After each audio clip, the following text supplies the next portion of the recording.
Advance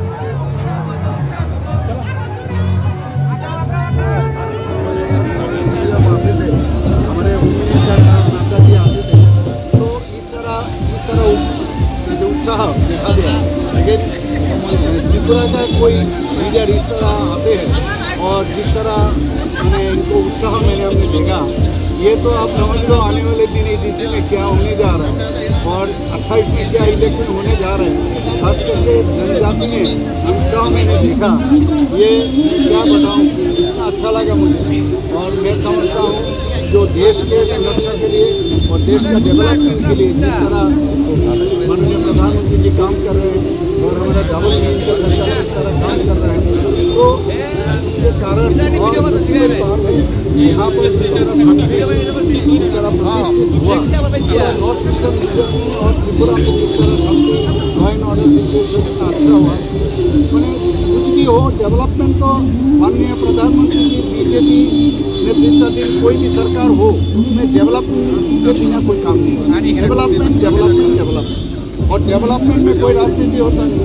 development किसी को रास्ता है तो रास्ता देना है तो उसमें कौन सा राजनीति, पानी देना है पानी का बंदोबस्त हो रहा है, किसी के पास चूल्हा नहीं है उसको गैस का कनेक्शन दे रहा है, इलेक्ट्रिसिटी नहीं है इलेक्ट्रिसिटी दे रहे हैं। प्रधानमंत्री आवास योजना, मुख्यमंत्री प्रधानमंत्री आवास योजना, प्रधानमंत्री जन आरोग्य योजना, मुख्यमंत्री जन आरोग्य योजना, इस तरह एक के बाद जो स्कीम हो रहा है और जन साधारण यही चाहते हैं।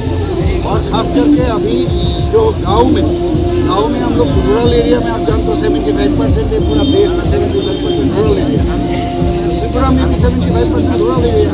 वहाँ पर जो महिला लोगों को जिस तरह सोशियो इकोनॉमिकल कंडीशन आ रहा है, इससे आस्था बढ़ गई। खाली मुंह से बोलना और काम नहीं करना, ये हमारा भारतीय जनता पार्टी कभी नहीं करती।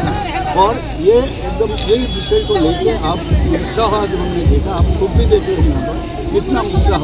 तो मैं समझता हूँ ये देश को अगर आगे बढ़ाना है, देश का अखंडता को सही दिशा में बने उसको शक्तिशाली बनाने के लिए खास करके सभी का जो वोकल फॉर लोकल माननीय प्रधानमंत्री जी कहते हैं, देश का जो जीडीपी जिस तरह बढ़ रहा है, पूरा देश जिस तरह जीडीपी में आप देखे हो अमेरिका जैसे देश का 2% आ गया, तो इसीलिए बहुत सारा चक्रांत हो रहा है, इससे फ़ायदा नहीं होगा।